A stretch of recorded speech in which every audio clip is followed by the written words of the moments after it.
Okay, so this is my top tweets of the week video for week 13. So this is our last Twitter video of this semester. So first I want to start off by talking about one of Megan's Twitter or tweets from her Twitter video last week in week 12. And it was 10 do's and don'ts for group work in the classroom.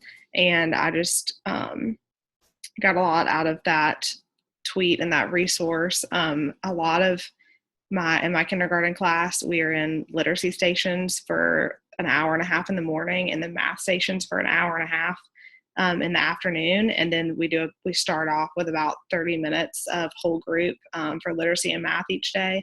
But the majority of our time we are in groups. And so that was just really interesting and a good resource to read about how group work can be a good thing, but 10 do's and don'ts for things to keep in mind when using group work. So thank you for that, Megan.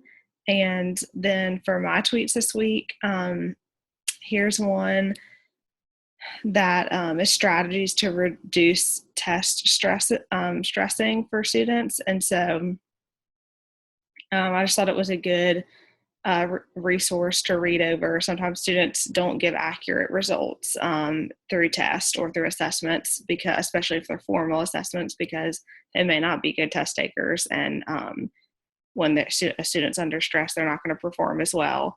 So I think providing an environment where we are trying to reduce stress is important, because it helps us out too as teachers get more accurate information and data from our assessments. Then this is a great resource about collaborative lesson planning, especially working as a grade level and different techniques or ideas to implement when when planning with your grade level. I thought that was very important. Of course, any of us are probably open to ideas for making planning quicker and more collaborative, where you're working together with a team. And then lastly, I liked this. I try to end with some kind of quote each week. So my third tweet was this quote from Teacher Goals: praise effort in class, not who gets it right away. Eventually, effort leads to success. And so I've learned this with a lot of my kindergartners too, that not always praising perfection, but praising effort, and that if you praise the little things, then that's what keeps students going.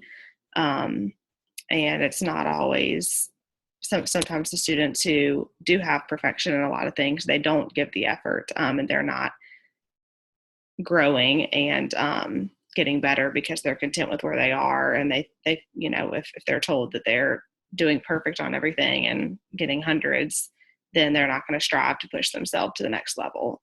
So effort should be praised in the classroom. And that is my top tweets of the week video for week 13. Everyone have a great Easter break and try to enjoy your few days off.